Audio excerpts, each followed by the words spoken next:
નમસ્કાર દર્શક મિત્રો, કેટીવી ગુજરાતીમાં આપનું હાર્દિક સ્વાગત છે। મિત્રો, અત્યારે આવી ચૂક્યો છું રિંગ રોડ ચોકડી ખાતે। રાજકોટમાં 42 થી 43 ડિગ્રી જોવા મળી રહી છે। અત્યારના બપોરના 2 વાગ્યા છે અને કોઠારિયા રિંગ રોડ ચોકડી સુમસાનના દ્રશ્યો જોવા મળી રહ્યા છે। મારું એવું વ્યક્તિગત માનવું છે, લોકોને બિનજરૂરી બપોરના 12 થી સાંજના 5 વાગ્યા સુધી બહાર ના નીકળવું જોઈએ। જો પોતાના કામ હોય તો નીકળે તો વાત યોગ્ય છે, કારણ કે તડકાને વધુ પડતો પડવાથી લોકોને કોઈ ઊનવાથી માંડીને શરીરમાં અનેક પ્રકારના રોગ પણ થઈ શકે છે।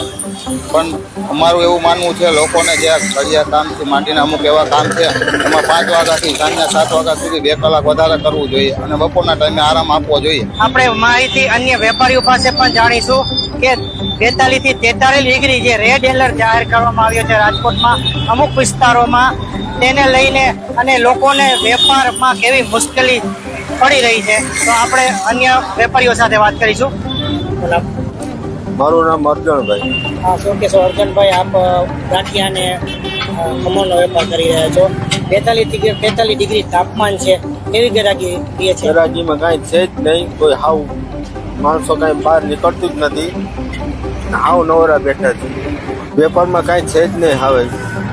આમાં પૈસા નાખીને અત્યારે ધંધો હાંચવી છે એવી બધી બહુ મુશ્કેલી છે। એક તો વેપાર છે જ નહીં હવે। આજે રાજકોટમાં વધુ પડતી ગરમી છે। રાજકોટમાં રેડ ઝોન જાહેર કરેલું છે, અમુક એરિયામાં બહુ વધારે પડતી ગરમી છે। તો રાજકોટના લોકો પોતાના શરીરને રાહત માટે રસ અને ઠંડા પીણાનો સહારો લઈને રાહત મેળવી રહ્યા છે।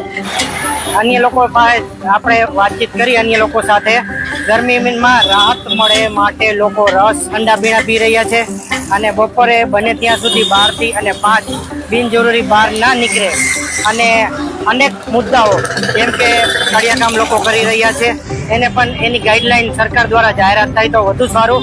રતન પટેલ સાથે સંદીપ ચાવડા, રાજકોટ।